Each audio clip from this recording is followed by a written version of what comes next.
Christine, how are you feeling today? Hello everyone, I'm feeling great. Yes. Right, so Christine, how does it feel to be the winner of such a prestigious show as MasterChef? Well, I thought it was really one of the greatest experiences of my life, and I have never participated in such a big competition before, so I felt very happy and excited about that. And really, MasterChef really changed my life. All right. Many tourists that travel to Vietnam has remarked that we have a lot of bizarre or strange food or drinks. As someone who is well versed in both Western and our traditional cuisine, what do you think about this? Do we really have that kind of bizarre foods and drink, or do you think it's just kind of a normal thing for a country like us? Well, actually, my mother, when she was alive, she used to cook for me a lot of bizarre food and a lot of interesting food, traditional food from Vietnam, and I thought it was something really in my blood, and without it, I cannot live as a person I am today. So, well, I would like to say that,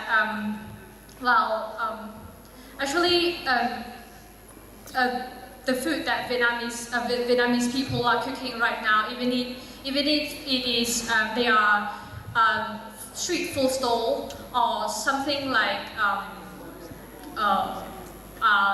name tour, is really worth preserving. So yes.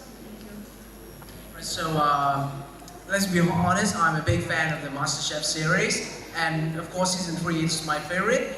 And I watched all the episodes in that season, and throughout the episode, most of the time you cook Vietnamese food, right?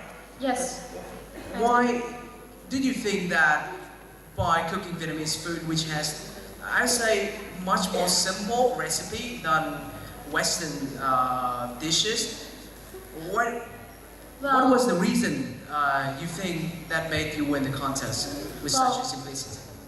There are two reasons for this. First of all, because I'm very familiar with Vietnamese food, so I thought it would be my strength to do that. Well, and the second reason is that usually Vietnamese food has very strong flavor, so when the judges taste the food, well, Vietnamese food is likely to be more outstanding than other types of food. I'm not talking that other types of food, the Western food, are not delicious, but I'm just saying that, well, from my opinion, Vietnamese food has their own uniqueness. And by cooking, I mean, because I'm a Vietnamese as well, so if I cook Vietnamese food, I thought it would make a great impression for the judges. All right, thank you very much, Mrs. Christie. So you are going to have a little discussion with us today, right? So yes. What's going to be your topic, or what you're going to talk about? I'm going to talk about dog meat. Right, dog meat. So we're going to have a little bit of discussion right here. I'm going to leave the stage to you. You are free to do whatever you want. Thank you very much.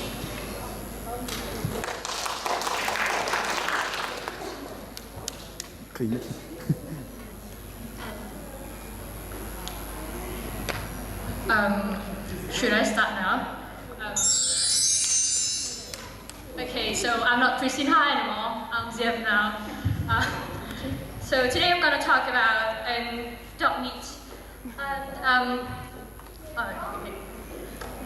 So I'm going to tell you guys a story first, whereby a few months ago I bumped into this little old man when he has an extremely beautiful white dog, and I asked him to take a photo with his dog, and here's the picture.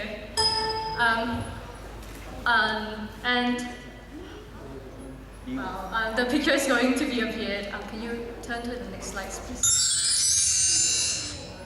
Okay, so, well, after seeing me being so crazy about dogs, he then asked me where I'm from. So I told him that I'm a Vietnamese, and then he asked me, do you eat dog? And that question really embarrassed me. So I know a few people, quite a number of people are against dog meat.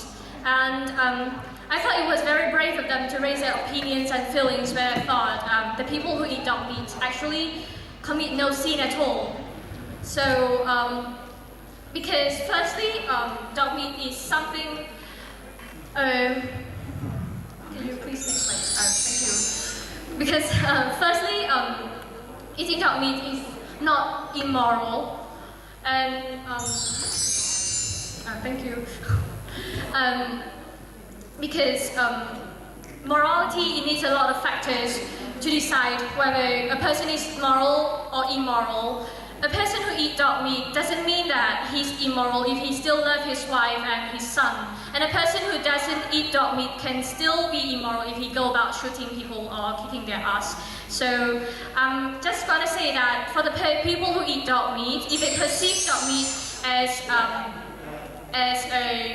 an animal, then I thought it would be nothing wrong for them to eat dog meat, because he's not eating a friend, he's eating an animal. And actually Hitler is a vegetarian and he doesn't eat any meat at all, and he doesn't eat dog meat, but he still killed 11 billion people. So yes, morality is not defined by whether a people eat dog meat or not. And secondly, the people who eat dog meat is not considered primitive at all, because, well, in Vietnam, our ancestors have been eating dog meats for years, and, well, not because they were not educated enough and not because they were not having anything to eat, but because it was something of a culture.